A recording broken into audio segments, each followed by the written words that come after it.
এতিয়া মই উপস্থিত আছো তামিলনাডু জিলাৰ মহাবলীপুৰমত, য'ত আমাৰ অসমৰ 12জন সাংবাদিক প্ৰেছ ইনফৰমেশ্যন ব্যুৰোৰ উদ্যোগত আয়োজিত এক ভ্ৰমণ কাৰ্যসূচী লৈ ছদিনীয়া ভ্ৰমণ কাৰ্যসূচী লৈ আমি ইয়ালৈ আহিছোঁ। 3 দিন আমি চেন্নাইত কটালোঁ। 3 দিন চেন্নাইত কটোৱাৰ পিছত কালি ৰাতি আমি 10 বজাত আহি তামিলনাডুত মহাবলীপুৰমত স্থিত পৰ্যটন বিভাগৰ এক অতিথিশালা ৰিজৰ্টছ, আৰু এই ৰিজৰ্ট একেবাৰে সাগৰৰ পাৰত অৱস্থিত। আপোনালোকে চাব পাৰিব যে এয়া হ'ল ৰিজৰ্টৰ আমাক য'ত থাকিবলৈ দিয়া হৈছে। বহুত ডাঙৰ ৰিজৰ্ট, আৰু এই ৰিজৰ্টত আমাক য'ত থাকিবলৈ দিয়া হৈছে সেইটো মই আপোনালোকক দেখুৱাইছোঁ। আমাক পৰ্যটন বিভাগৰ এইবিলাক অতিথিশালাত থাকিবলৈ দিয়া হৈছে।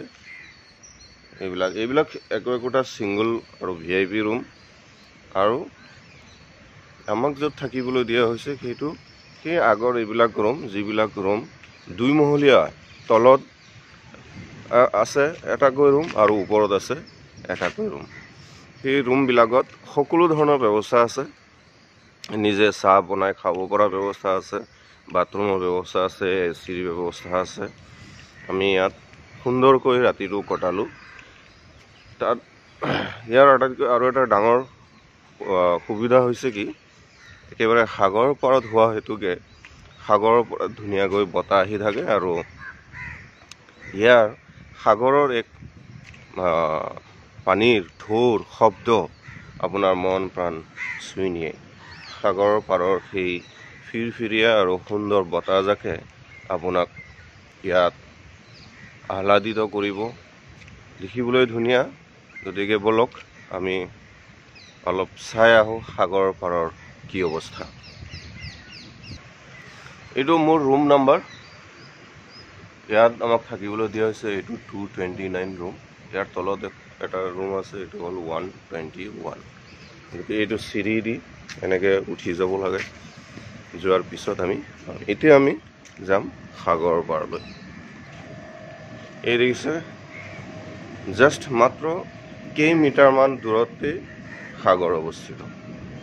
গতিকে আমি এই সাগৰৰ পাৰৰ এই দৃশ্য, আমাৰ অসমৰ সাংবাদিক বন্ধুসকল ব্যস্ত। এই যে আমি সচৰাচৰ সাগৰৰ পাৰত বিভিন্ন ধৰণৰ ব্লগছ বা ভিডিঅ'বিলাকত আমি যেনেদৰে দেখা পাওঁ যে সাগৰৰ পাৰত এনেধৰণৰ এক বহাৰ ব্যৱস্থা থাকে, এইবিলাকত এনেকৈ বহাৰ ব্যৱস্থা আছে। ঠিক ইয়াতেও এনেধৰণৰ ব্যৱস্থা আছে। আমি সচৰাচৰ যেনেকৈ মালদ্বীপ বা ছিংগাপুৰ বা বিভিন্ন ঠাইত দেখা পাওঁ যে মানুহবিলাকে সাগৰৰ পাৰত এনেকৈ বহি থাকে, এক অনুৰূপ নৈসৰ্গিক সৌন্দৰ্য আমাৰ ইয়াতেও আছে। আৰু যিটো আমি আপোনালোকক দেখুৱাব বিচাৰিছোঁ যে ৰাতি আমি আহিলোঁ ইয়াত পাৰত, এক সুন্দৰ পৰিৱেশত সাগৰে আমাক আহ্বান জনালে। ক'বলৈ গ'লে আমি সাগৰ চালোঁ, উপভোগ কৰিলোঁ ৰাতি 12 বজালৈকে। পিছফালৰ পৰা ঘৰবিলাকেই এনেকুৱা দেখা যায়, শাৰী শাৰীকৈ ৰখা আছে। আৰু এয়া আপোনালোকে জানে যে দক্ষিণ ভাৰতৰ বিশেষ সৌন্দৰ্য নাৰিকল গছ। সেই নাৰিকল গছ এনেকৈ শাৰী শাৰীকৈ ৰখোৱা আছে। এই নাৰিকল গছৰ তলে তলে আপোনালোকে চাব পাৰিব যে কেনেদৰে বিভিন্ন হেৰিবিলাক ৰখা আছে আৰাম কৰাৰ কাৰণে। সাগৰ নৈসৰ্গিক সৌন্দৰ্য উপভোগ কৰাৰ কাৰণে ইয়াতে চকী এনেকৈ দি দিছে। এইবিলাক গৃহ, ইয়াত টেণ্টবিলাক বনোৱা আছে, আৰু বহাৰ কাৰণে ইয়াতে বিভিন্ন সুবিধা কৰি দিছে। কিছুমান ৱাৰ্ণিংছো লিখা আছে, দেখিছোঁ আমি। কি লিখা আছে চাওঁ। ইয়াতে লিখা আছে যে warning, dangerous rough C, avoid swimming. তাৰমানে ইয়াত আপুনি সাঁতুৰিব নোৱাৰে, কাৰণ সাঁতুৰিলে আপুনি দেখিছে যে এয়া বালি, এটা নিৰ্দিষ্ট হেৰিলৈকে জাষ্ট বালি, আৰু সেই বালিটোৰ ঢৌ আহে। যেতিয়া সাগৰত সাংঘাতিক ঢৌ আহে, সেই ঢৌ একেবাৰে পাৰলৈকে গুচি আহে, আৰু পাৰলৈকে ঢৌ আহিলে বালিয়ে সৈতে সহায় লৈ যায়। সেইকাৰণে ইয়াক আপোনালোকে দেখিছে যে এইখিনি শুকান বালি, আৰু ইয়াৰ পৰা এইখিনি আকৌ ভিজা। তাৰমানে ৰাতি সম্ভৱতঃ ইয়ালৈকে ঢৌ আহিছে, যাৰ কাৰণে ইয়াৰ বালি ভিজা হৈ আছে, এতিয়াও ভিজি আছে, তিতি আছে, আৰু এইটো কমপ্লিটলি তিতি আছে। আৰু এই হ'ল আপোনালোকক দেখুৱাব বিচাৰিছোঁ যে সাগৰৰ পাৰত কেনেদৰে এই ঢৌ এইবিলাক ঢৌ এটা ঢৌ ইয়ালৈকে আহে। মানুহে দেখিছে যে ৰাতিপুৱা উঠি পেলাই মানুহে এতিয়া খোজকাঢ়ি আছে, তেওঁলোকে সাগৰৰ পাৰত। সাগৰ কিমান বিশাল, সাগৰৰ সীমা ক'ত, যদি কোনোবাই প্ৰশ্ন কৰে তেতিয়া তাৰ উত্তৰ হ'ল মোৰ এই ভিডিঅ', য'ত আপুনি সাগৰৰ সীমা দেখিবলৈ নাপাব। ক'ৰ পৰা আৰম্ভ হৈছে, ক'ত গৈ শেষ হৈছে, তাৰ কোনো জ্ঞাতা নাই। এক সুন্দৰ ঢৌ ফেনে ফুটুকাৰে বাঢ়ি আহে, পাৰত আহি পেলাই খুন্দা খায়, আৰু ইয়াৰ পৰা পুনৰ খুন্দা খাই পেলাই গুচি যায়। গতিকে মানুহে ছিংগাপুৰে কওক বা যিকোনো ঠাইয়ে হওক, যিটো সৌন্দৰ্য আৰু যিটো আনন্দ উপভোগ কৰিবলৈ যায়, একেখিনি সৌন্দৰ্য আৰু আনন্দ ইয়াতো আমি পাওঁ। ইয়াতে দেখিছে যে বালিত খোজ দিয়াৰ লগে লগে এনেকৈ বালি ভাঙি গুচি যায়, ভৰিত এনেকৈ সোমাই যায়, খোজ দিয়াৰ লগে লগে এনেকৈ গুচি যায়। গতিকে ঢৌত আপুনি যেতিয়া বালিত যাব, বালিত যোৱাৰ লগে লগে ঢৌ অহাৰ লগে লগে সেই ঢৌৱে আপোনাৰ ভৰিৰ তলৰ যি বালি আছে সেই বালি সহায় লৈ যাব, আৰু সেই বালি সহায় লৈ গ'লে আপোনাৰ উটুৱাই লৈ যাব পাৰে সাগৰে। সেইকাৰণে ইয়াত নটিফিকেশ্যন দি থৈছে যে ডেঞ্জাৰাছ ফৰ ৰাফ চি আৰু এভইড ছুইমিং, আপুনি সাঁতুৰিব নোৱাৰিব। এই হ'ল আমাৰ অসমৰ পৰা অহা সাংবাদিকৰ দল। এইখিনিতে ভিডিঅ' এইবিলাকতে আছে তেওঁলোকে, আৰু আপোনালোকে দেখিছে যে অসমৰ প্ৰেছ ইনফৰমেশ্যন ব্যুৰোৰ যি বিষয়া আমাৰ লগত আহিছে, স্মিতা শইকীয়া, বগা কাপোৰৰ সৈতে ফটো ব্যস্ত, পানী আহি মোক ডুবাই থৈ গ'ল। কথা পাতি আহোঁতে পানী আহি ভৰিৰ তলত খুন্দা মাৰিলে। গতিকে এক অনাবিল আনন্দ আমি ইয়াত পালোঁ, আৰু এক বুজাব নোৱাৰা আনন্দ বুলি ক'ব লাগিব। আমি কবিতাত পঢ়িছিলোঁ যে, খুব সম্ভৱতঃ মোৰ যিমান দূৰ মনত পৰে, মমতাৰ চিঠিত এই কথাটো উল্লেখ আছে যে তুমি সাগৰ দেখিছানে? মই এইটো চেন্নাইৰ বংগোপসাগৰ পাৰত এইবাৰ দ্বিতীয়টো ভ্ৰমণ। ইয়াৰ পূৰ্বেও মই 2007 চনত আহিছিলোঁ, আৰু এইটো দ্বিতীয়বাৰ ইয়ালৈ আহিলোঁ। 2007 চনত আহিছিলোঁ মেৰিনা বিচত, আৰু এইবাৰ আমি আহিছোঁ মহাবলীপুৰম। আজি 9 বজাৰ পৰা আমাৰ কাৰ্যসূচী আছে। আপোনালোকে দেখিছে এই সৰু সৰু বাচ্চাবিলাকক লৈ পেলাই ইয়াতে মানুহবিলাকে আহিছে। কিছু সংখ্যক মানুহৰ সাহস আছে আৰু কিছু সংখ্যক মানুহৰ সাহস নাই। গতিকে যিসকলৰ সাহস আছে তেওঁলোকে অলপ বেছি ভালদৰে হেৰি কৰিছে, পানীৰ পাৰলৈকে গৈছে। আপোনালোকে দেখিছে যে কুকুৰো ইয়াত আছে, কুকুৰেও সাগৰ ঢৌৰ শব্দৰ আনন্দ ল'বৰ কাৰণে কুকুৰো ইয়াত আহিছে।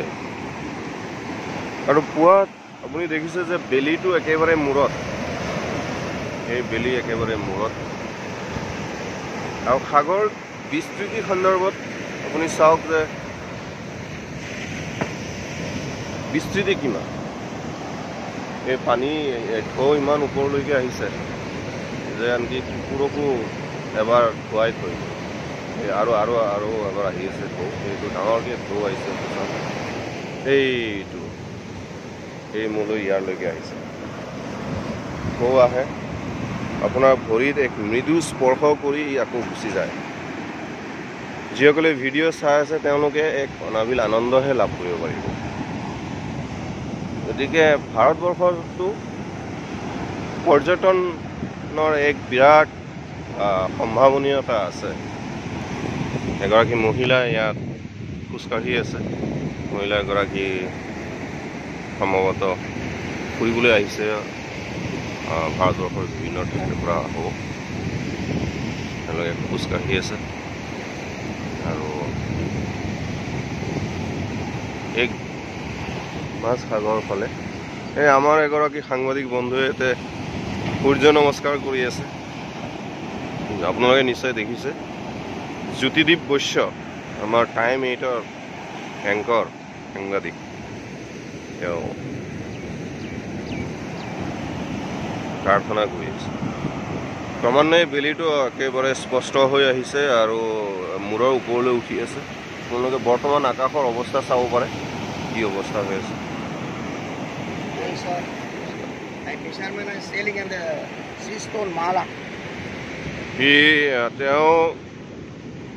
তেওঁ আমাক কৈ আছে যে মাছমৰীয়া, তেওঁ মালা বিক্ৰী কৰে বুলি কৈ আছে।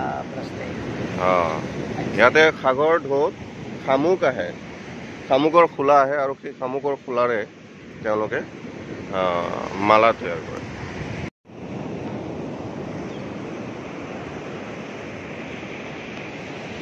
আমাৰ মোৰ দীঘল চাহ আপোনালোকে ইয়াতে দেখিবলৈ পাব, ইমান দীঘলীয়া চাহ। আমাৰ এগৰাকী সাংবাদিক বন্ধু জ্যোতিদীপ বৈশ্য এই পানীৰ ঢৌত এনেদৰে পানীৰ লগত মিলি আছে। এনেকুৱা ধাৰণা হৈছে যে তেওঁ পানী সাগৰ লগত খুব সাংঘাতিক এক আনন্দ অনুভৱ কৰি আছে আৰু ঢৌৰ লগত তেওঁ উঠি বাঢ়ি যাব বিচাৰিছে। গতিকে সাগৰ ফেনে ফুটকে বাঢ়ি অহা এই সাগৰ যি আনন্দ মই কৈ আছোঁ, এয়া মোক পানীয়ে স্পৰ্শ কৰিলে। পানী এক গুজৰাট সূৰ্যৰ পোহৰ পৰি সাগৰত ৰিফ্লেক্ট হৈ আছে আৰু অট'মেটিকেলি ইয়াত ভৰিৰ তলৰ পৰা এনেদৰে পানী বালি সহায় লৈ গৈছিলে। আমি সাগৰৰ গভীৰতাটো নাজানো কিমান ইয়াৰে, গতিকে আমি বেছি দূৰলৈকে যাব নালাগে, যাব নিবিচাৰোঁ মই। ই বহুত ডাঙৰকৈ আহিছে, বহুত ডাঙৰ, ইমানলৈকে গৈছে চব। আৰু মই যে কৈছোঁ বালি গুচি যায়, এই মোৰ ভৰিৰ তলৰ পৰা এই বালি গুচি গৈছে। এই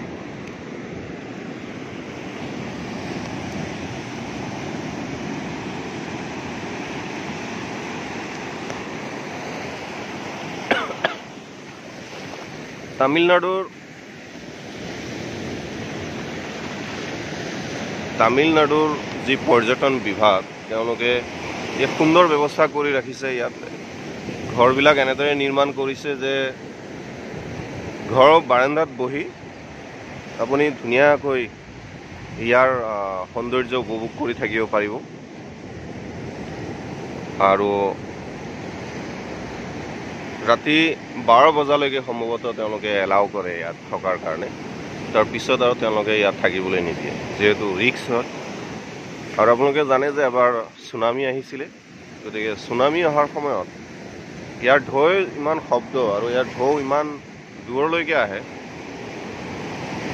গতিকে 2004ত যেতিয়া চুনামি আহিছিল, সেই চুনামিয়ে কিমান দূৰলৈকে ঢৌ লৈ গৈছিল আপুনি চিন্তা কৰক, যে কিমান হাজাৰ হাজাৰ মানুহ ইয়াত মৃত্যুবৰণ কৰিছিল এই ঢৌত। কিমান মানুহৰ ঘৰ দুৱাৰ উটি বাঢ়ি গৈছিল, কিমান মানুহৰ জীৱন জীৱিকা গুচি গৈছিল, কিমান মানুহে নিজৰ আত্মীয় স্বজনক হেৰুৱাবলগীয়া হৈছিল। গতিকে সাগৰ মানে বিশাল, সাগৰ মানে বিশালতাৰ নিদৰ্শন। আৰু যদি মই আৰু ভালদৰে আৰু অলপ ক'ব বিচাৰোঁ তেতিয়াহ'লে মই এইটো ক'ব পাৰিম যে আল্লাহে অৰ্থাৎ সৃষ্টিকৰ্তাই এক মানুহৰ কাৰণে এক সৌন্দৰ্য আৰু এক নিদৰ্শন হিচাপে এইবোৰ সৃষ্টি কৰিছে, যাতে মানুহে ইয়াৰ পৰা শিক্ষা ল'ব পাৰে আৰু মানুহে যাতে ইয়াৰ আনন্দ উপভোগ কৰিব পাৰে। কিছু শিক্ষণীয় আছে, শিকাবলগীয়া আছে। গতিকে সকলোকে একত্ৰিত কৰি আল্লাহৰ ই এক বিশেষ, আমি যাক নিয়ামত বুলি কওঁ, যাক আমি নিদৰ্শন বুলি ক'ব পাৰোঁ। আৰু আপোনালোকে চাব পাৰে যে কেনেধৰণেৰে ইয়াত এক প্ৰতিফলিত হয় সূৰ্যৰ পোহৰ পৰি, আৰু সেই পোহৰৰ যি তাপ, উষ্ণতা চিধাচিধিকৈ আহি আপোনাৰ গাত পৰে, আপোনাৰ গাত লাগে আৰু গৰম অনুভৱ হয়। আমি চেন্নাইত আছিলোঁ যেতিয়া, চেন্নাইত আমাৰ হেৰি নাছিলে, গাৰ ঘাম ওলোৱা নাছিলে, তাৰ যিটো আৰ্দ্ৰতা শুকান আছিলে। কিন্তু ইয়াৰ কি হয়, চব কিমানলৈকে ওপৰলৈ উঠি গৈছে ঢৌ। কিন্তু ইয়াত কি হয়, ইয়াত আপোনাৰ গা ঘামি যায় সম্পূৰ্ণৰূপে ৰদ পৰিলে। গতিকে মোৰ ট্ৰাউজাৰ ভিজি গ'ল, পানীয়ে ভিজাই লৈ গ'ল। আমি সম্ভৱতঃ আজি 9 বজাত ইয়াৰ পৰা আমি এক কাৰ্যসূচীলৈ যাম, য'ত আছে ভাৰতবৰ্ষৰ এটমিক পাৱাৰ প্লাণ্ট। আমি আজি সাংবাদিকৰ দলটোৱে আণৱিক শক্তি কেন্দ্ৰলৈ যাম, যিটো আমাৰ ভ্ৰমণ কাৰ্যসূচীৰ এটা পানীৰ ঢৌ কেতিয়াবা ইমানেই বিশাল হয়, ইমানেই ডাঙৰ হয় যে সাগৰৰ যি সাধাৰণ পাৰ আছে, সেই পাৰ অতিক্ৰম কৰি গুচি যায়। গতিকে যিসকলৰ সাহস আছে, যিসকলে সাহস কৰি থাকিব বিচাৰে, তেওঁ থাকিব পাৰে। কিন্তু বহুত আশংকাজনক, বহুত ৰিস্ক আছে। সেই ৰিস্কত পৰিলে অলপ অসুবিধা আছে। যিয়ে নহওক, আজি ভাল লাগিল আপোনালোকক আমি সাগৰ দেখুৱালোঁ। মই নিজেও সাগৰ অনুভৱ কৰিলোঁ। মাজে মাজে ইয়াতে হেৰি আহে, শামুকৰ খোলা আহে, আৰু এই শামুকৰ খোলা দি কি কৰা হয়, শামুকৰ খোলা দি তেওঁলোকে মালা বনায়। আৰু এই যিজন মানুহ দেখা পাইছে বহি আছে, সি যিজন মানুহ আপোনালোকে দেখি আছে ইয়াত বহি আছে, এই মানুহজনে এই শামুকৰ খোলাই দি ডিঙিৰ মালা বনাই দিয়ে। আৰু বিনিময়ত তেওঁ পইচা লয়, তেওঁ পইচা বিচাৰে। তেওঁ আহি মোক কৈ গৈছে এবাৰ যে মই মালা বনাই দিওঁ, তাৰ বিনিময়ত আপুনি জিপে বা আদাৰ যি পে'মেণ্ট ছিষ্টেম আছে, তাৰ জৰিয়তে আপুনি আমাক পইচা দিলে হ'ব। এতিয়া ইয়াত আপোনালোকে দেখিছে, ইয়াত এইটো হ'ল আপোনাৰ এই খুঁটাৰ লগত যি দেখিছে, সেইটো হ'ল লাইফ বোট। আপুনি কেতিয়া বিপদত পৰিলে বা আপুনি যদি সাঁতুৰিব বিচাৰে, তেতিয়াহ'লে এই লাইফ বোট আপুনি ইউজ কৰিব পাৰে। সাগৰ ঢৌ আহি পাৰ হৈ গুচি যোৱাৰ পিছত ইয়াত এক সাংঘাতিক মসৃণ আৰু সমান ঠাইৰ সমান হেৰিৰ সৃষ্টি হয়। আৰু মই ইয়াতে ট্ৰাই কৰিম মোৰ নিজৰ নামটো লিখাৰ কাৰণে। এইটো হ'ল SAFIUL।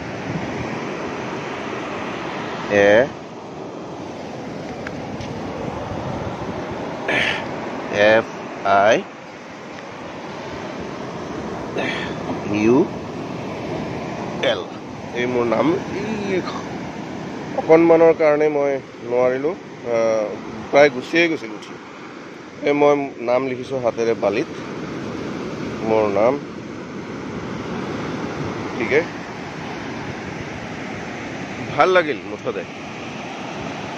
সাগৰ ঢৌৱে আমাক আহি কোবাই গ'ল, এক সুন্দৰ সৌন্দৰ্য আমি উপভোগ কৰিলোঁ। এতিয়া আমি অলপমান ভিতৰলৈ সোমাই যাম। আপোনাক সাগৰ দেখুৱালোঁ, এতিয়া আমি চাম কেৰালা তামিলনাডু টুৰিজমৰ ভিতৰত এনেকুৱা ধৰণৰ কি ৰখা আছে, কি আছে। কালি আমি দেখিছিলোঁ যে ইয়াত সৰু বাচ্চাবিলাকৰ কাৰণে আছে আমাৰ পাৰ্ক। আমাৰ অসমৰ আসাম ট্ৰিবিউনৰ সাংবাদিক সঞ্জয় ৰায় তেওঁ বহি আছে। গতিকে আমি তেওঁৰ পৰা দুটামান কথা তেওঁ কেনেকুৱা অনুভৱ কৰে সেই বিষয়ে আমাৰ আজিৰ কাৰ্যসূচী।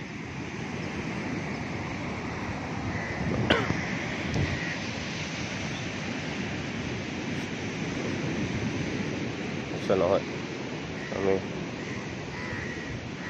সঞ্জয় ৰায় বুলি ভাবি আছিলোঁ, কিন্তু আচলতে নহয়, তেওঁ ইয়াৰে গাৰ্ড। তেওঁলোকে ইয়াত আপোনালোকে বহি আৰাম কৰিব পাৰে। এই যি দেখিছে চকী আছে, হেৰি আছে, বিভিন্ন ব্যৱস্থা আছে। চাই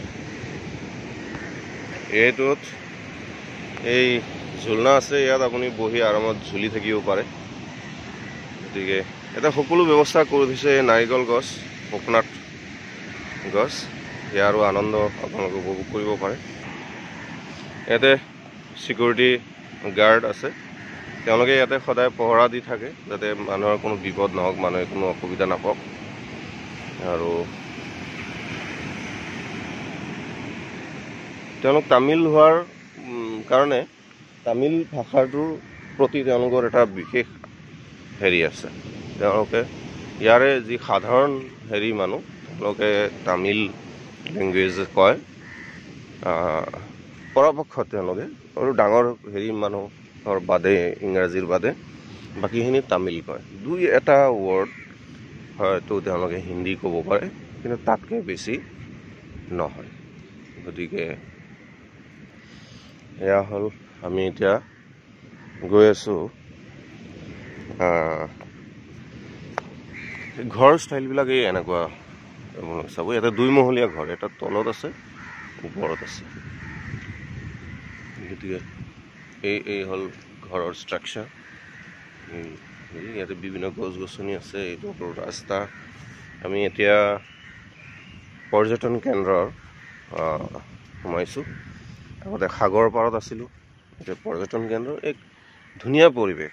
আৰু পৰিৱেশ ইমানেই ধুনীয়া, সদায় চাফ চিকুণ থাকে ইয়াত, কোনো ধৰণৰ পলিউশ্যন নাই, কোনো ধূলি বালিৰ কথা নাই। তেওঁলোকে তেওঁলোকৰ নিজা কৃষ্টি সংস্কৃতি এনেদৰে ধৰি ৰখাৰ চেষ্টা কৰিছে।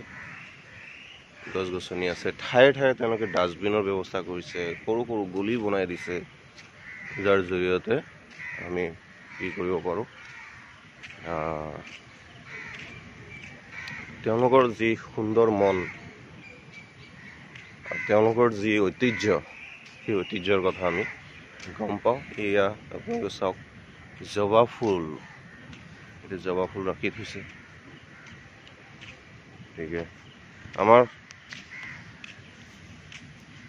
PIBৰ ডেপুটি ডাইৰেক্টৰ সঞ্জয় ঘোষ, তেওঁ ৱেষ্ট বেংগলৰ মানুহ, কিন্তু বৰ্ণ এণ্ড ব্ৰট আপ হিয়াৰ, মানে তামিলনাডুৰ চেন্নাইত জন্ম, ইয়াতে তেওঁলোকে থাকে।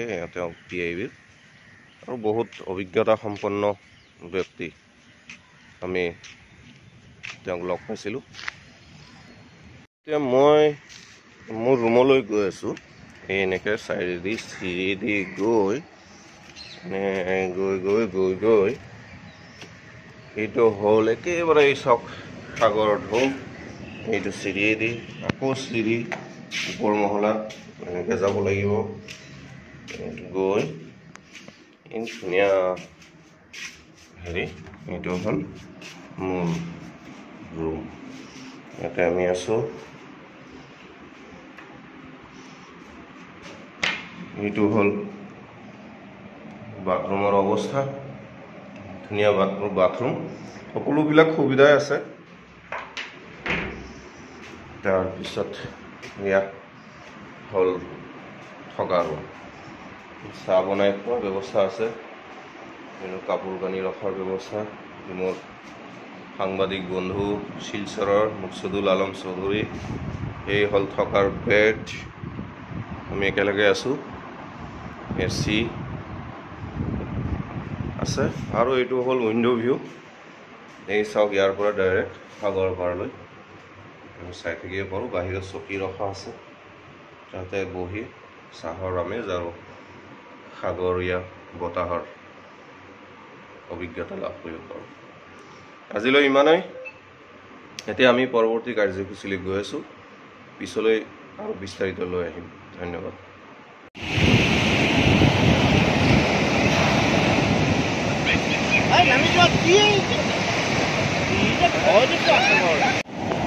সন্ধিয়াৰ ভাগৰ পানীৰ ঢৌ অলপমান বেছি হয় যেন লাগিছে। খুব ধুনীয়া হেৰি, আৰু একেবাৰে পাৰলৈকে ঢৌবিলাক আহে। মই অলপ চেষ্টা কৰিছিলোঁ নামাৰ কাৰণে, কিন্তু ঢৌৰ শক্তি বহুত বেছি। আপোনাৰ ভৰিৰ তলৰ বালি খহি যায়, লগতে ঢৌৱে আপোনাক ডাঙৰকৈ ঢৌ আহিলে আপোনাক তলত পেলাই দিয়ে, আৰু পেলাই দিলে আপুনি যদি নিজকে থিৰ কৰি ৰাখিব নোৱাৰে, আপোনাক ঢৌৱে উটুৱাই লৈ গুচি যাব। এক ডাঙৰ ডাঙৰ ঢৌ আহে। এয়া সাংঘাতিক ঢৌ আহিছে এতিয়া। ইমান ডাঙৰ ঢৌ আহিছে যে মই ভিজাব নলগীয়া কাপোৰ এতিয়া ভিজি গৈছে।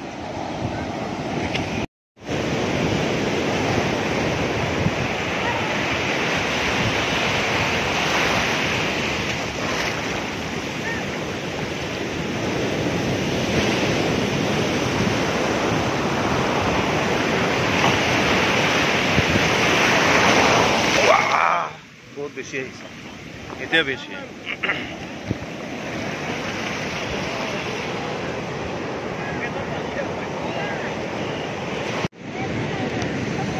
এনেকৈ চাইডেদি গৈ থাকি মই যাম, তুমি আহিবা।